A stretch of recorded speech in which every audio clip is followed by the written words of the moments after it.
share ko lang sa inyo yung solusyon kung paano ba ma-fix yung SIM card na ayaw mag-send ng message. Message sending failed. Ito, ipapakita ko sa inyo na talagang may load ako pero ayaw pa rin mag-send ng message. Yan o.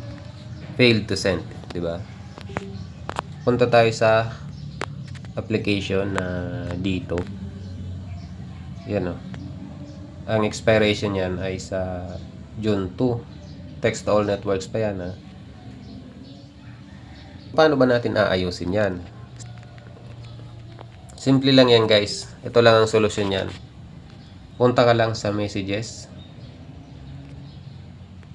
Yan. Tapos click mo tong 3 dots sa bandang taas sa kanan.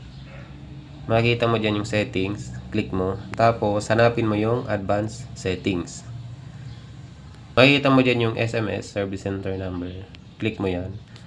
Kung saan naka-insert yung SIM card nyo na dito, click nyo. Sa akin kasi nasa SIM 1. Yan, di ba? As you can see, ang number dyan na nakalagay sa service center ay +639934444403. Ngayon, i-delete lang natin yung last digit number. 3, di ba?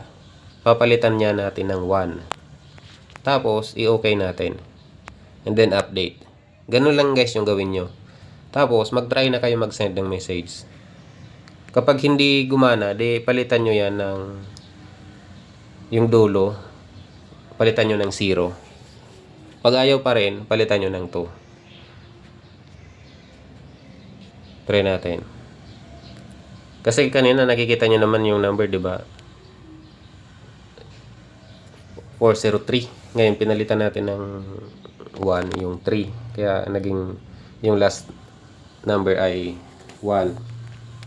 Kailangan guys, hindi kayo magkamali ng number dyan ha. Ang nakalagay dyan, +63993 tapos 54 and then 01. I-update nyo lang. Tapos magta-try tayo kung talagang effective. Mag-send tayo ng message sa other networks. Naka-unlimited text naman yan. Diba? Solved na. Basic na problema. Pero hindi ba to alam ng karamihan? Try nyo na, solusyonan nyo na yung SIM card nyo na ayaw mag-send ng message. So sana guys, natulungan ko kayo sa simpleng problema ng SIM card, lalo na dito SIM na ayaw mag-send ng message. So, yung video natin, how to fix dito SIM card, message sending failed or failed to send message. So, nasolusyonan natin guys. Sana pag-subscribe ng aking munting channel. Thank you guys. God bless. Thanks for watching.